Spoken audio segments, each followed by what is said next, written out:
Uhouse. Yeah, blah, blah, blah. Bill Uhouse. What a name. That sounds almost like German or something, is it? It's amazing how many of these scientists for the nuclear program had German names. Conspiracy theorists believe that alien UFOs recovered from crash sites are being stored. Believe if it's not known, though, you know. Experiencing is better than believing, right? If you're an experiencer, then you know what's really happening. If you believe, then you're only guessing. Conspiracy theorists cite testimonials by several whistleblowers. Yeah, who? One of the whistleblowers was Bill Uhouse. There we go, a man in his 70s who claimed he worked from 1966 through 1979. Maybe I wasn't even born then. Almost. And as an engineer at the top secret Area 51 facility in corroboration with a grey alien. The thing is, do you really think Area 51 actually had any UFOs or aliens stored there? I think it's more likely to be on one of the other Air Force bases myself, but been writing things. He worked as a mechanical engineer at Area 51 with a grey alien known as J-Rod. And knowing his non-disclosure agreement with the U.S. government expires in 2003, began speaking publicly about his experiences. Back then on June 14, 1999, U.S. Air Force pilots are used to, and they were taught with the simulator how to fly one of these gravity field-driven craft. Summary of Bill Uhouse background. Born 1924. 10 years fighter pilot in the U.S. Marine Corps. Fought in last part of World War II and Korean War. Honorable discharge as Marine Corps captain. 1954. Minus 1958. Employed as civilian mechanical engineer by U.S. Air Force at Wright-Patterson AFB, Dayton, Ohio, to do experimental flight testing on various modified aircraft. Also asked to work on a flying disc simulator through a commercial civilian company called A-Link Aviation, which manufactured simulators. 1958. Minus 1988. Worked on flying disc simulators in which certain U.S. Air Force pilots trained. First functional simulator in 1958, copied from a 30-meter diameter extraterrestrial craft retrieved in 1952 or 1953 from Kingman, Arizona. Retired and living in Nevada. BH. Part of Bill's story was that the technical knowledge, the physics for these particular reverse-engineered craft came from an extraterrestrial biological entity, Eben, which he said was J-Rod. The entity was once said to have drawn a symbol that looked like our letter J followed by a straight line that looked like a rod. LMH. Is that where the name That comes is from? supposed to stand for what? BH. We don't know what it stands for. Initially, we took it to mean this was just some kind of a name that they gave this entity. In other words, instead of just saying, "Hey, you," they called him J-Rod. What Bill Uhouse said initially is that this J-Rod is kind of head of the Flying Saucer Simulator project. LMH. They were supposed to be working together in which installation? BH. Bill said he worked in two places. One was Los Alamos, New Mexico, and the other was at Site 4, S4, Papoose Mountain, Groom Lake, Nevada. 4. LMH. Where was J-Rod supposed to be based? BH. This is how we started to learn that J-Rod was a designation for this type of entity. Because it turns out there were at least two J-Rods. At least two. Maybe more. But the two J-Rods were located, one was at Los Alamos National Laboratory, and the other, as we know now, was located in an environmental sphere. Still, it sounds like they could be like biological robots with a name like that. Well, they've been given by the humans. J-Jash, maybe it's not a J. 1 and J-Rod 2. Inside an installation known as Site 4, or some call it Sector 4. But it's Site 4 within Papoose Mountain itself. LMH. At Area 51? BH. In that general area. LMH. Did Bill Uhouse describe how close he was to J-Rod when J-Rod was communicating? BH. All I remember was that he was in the same room with him. LMH. Did he remember any kind of odor? BH. I don't recall that he mentioned that, no. LMH. Did ever touch J-Rod's skin? BH. I don't recall that he touched him, no. LMH. J-Rod was about how high? BH. Somewhere around 4'9" and 5 feet tall. LMH. And he had reptilian eyes? BH. I don't know. The way he drew them, he had those dark, teardrop, large black lenses, or whatever they are. LMH. Coverings? BH. Coverings. So, I don't think he had any direct look at the eyes. LMH. That's what I was saying. Some people Maybe say it that what's wasn't. underneath those dark lenses like sunglasses are yellow eyes with vertical pupils. That's why I wondered. BH. I cannot confirm that as regards J-Rod. LMH. You and I have exchanged a drawing that is identified as J-Rod. BH. Yes, that is the one that was drawn by Bill Uhouse. 5. Drawing of J-Rod by mechanical engineer, Bill Uhouse, based on J-Rod's appearance dressed in a human man's shirt in 1970s or early 1980s at a conference table with physicist Edward Teller and 18 scientists, including Uhouse. The project that linked Uhouse to J-Rod was a flying saucer simulator to teach certain U.S. Air Force pilots to fly back engineered and/or actual extraterrestrial craft. LMH. The being was wearing a man's shirt. When Uhouse drew that, what was his relationship to the Eben known as J-Rod? BH. The only relationship was that Uhouse was part of the project team where J-Rod was an advisor in terms of what he might need to know technically. Scientific meetings led by J-Rod and physicist Edward Teller, LMH. That Uhouse would have no technically? BH. Yes. Apparently, Bill Uhouse was in attendance at a conference table with a number of scientists at Los Alamos. At one end of the table was the head of the project, which by name according to Uhouse was Dr. Edward Teller. At the other end of the table was J-Rod. In attendance around the conference table, I guess, were 18 scientists and engineers. LMH. What year was this supposed to be? BH. Not sure of the year. It might date back as far as the 1970s, or early 1980s. But I'm not sure. LMH. At this table in which J-Rod is presiding with Edward Teller, who most of us know was Directo R of the Star Wars program under the Reagan administration, and if this was in the 1970s, this would have been before the public announcement of the Reagan Star Wars program. What was the subject between J-Rod, the conference table of scientists, and Edward Teller? BH. I have no idea. That wasn't disclosed to me. I wish I knew. But Bill said it was quite a scene. Laughs. 6. LMH.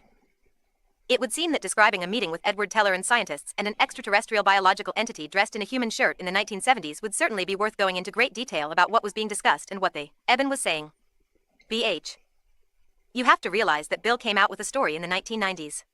And he did it in talks that he gave that were probably limited to about 1 hour.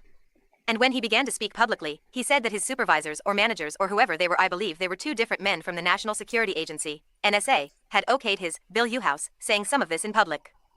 LMH. Okay. So it sounds like he was given the okay to... BH. I guess he thought perhaps the managers wanted to see how this all would fly in public and whether anybody would believe him. He was one of 7 trained individuals who could work on the flying saucer simulator, build it, and test it.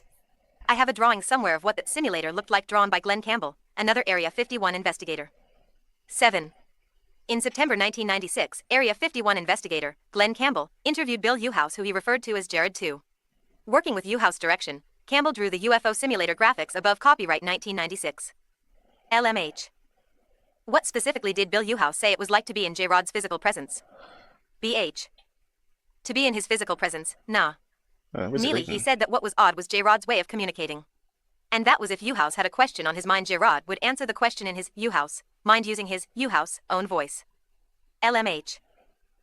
You're talking now about telepathy in which Bill Uhouse would hear his own thought voice in his own mind, but it was being provoked by the non-human named J_Rod?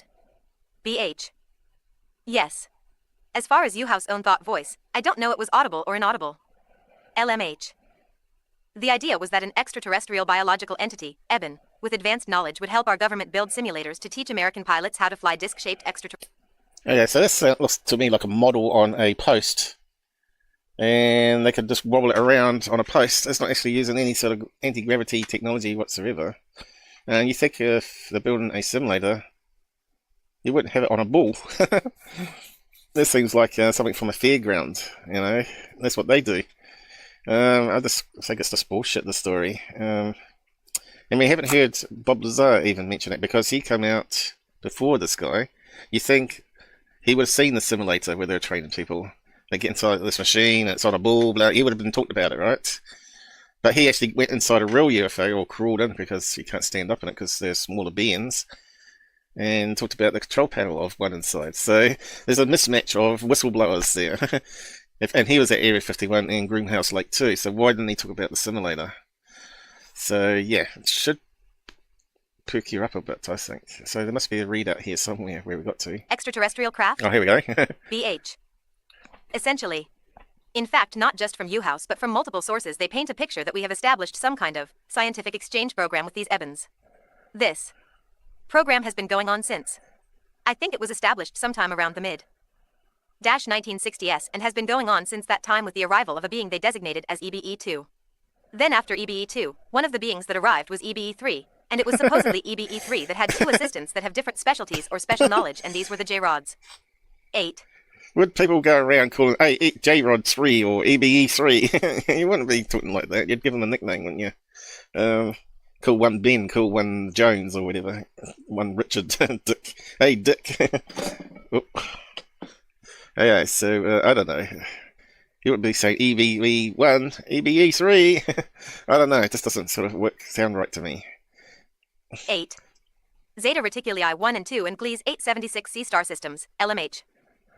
Did he have any impression from J-Rod about J-Rod's planet or the way J-Rod lived when he was not in the confines of Los Alamos or Area 51? BH. No.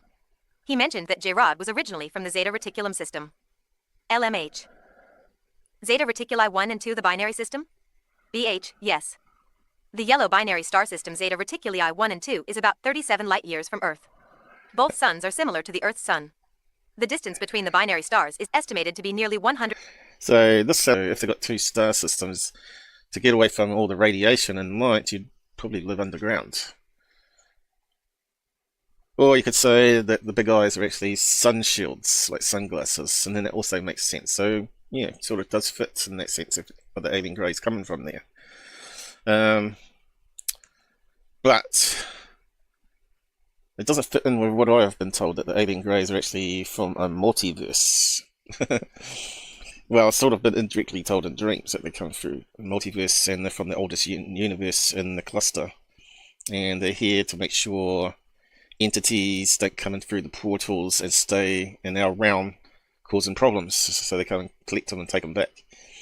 And also abduct people to try and remove any attachments that they have, you know, which is what we talk about, paranormal stuff.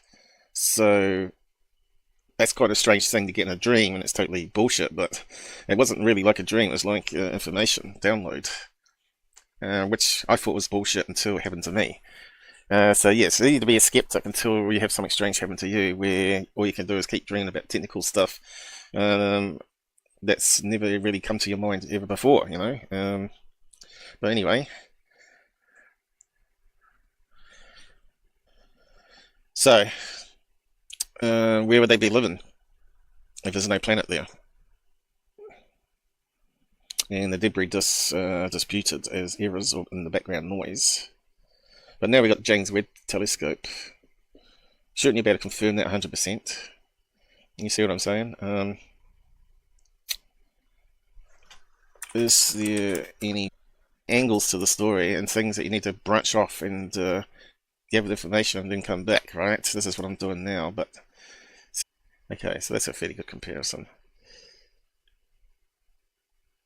So that's what she drew. What was it? I don't know. Betty didn't copy it from the reality diagram. The reality diagram was deliberately drawn like Betty's drawn instead, I think. Didn't know, claim that the aliens are from Zeta. It was determined from the star map later. The star labels were determined by a school teacher who built models of stars near the sun and tried to see which vantage point matched the star map. The main argument against this by Carl Sagan and many others is that you can draw the same lines on any random points in the sky. That would be a good thing to show in a documentary, wouldn't it? Actually do that, duplicate it, and see, draw any pattern and see if you can match it up with anything. Argument for the star map is how this line of the key star like fall for any old shite. So even the school teacher now doesn't say it matches Zeta. So that then discounts the planet theory then.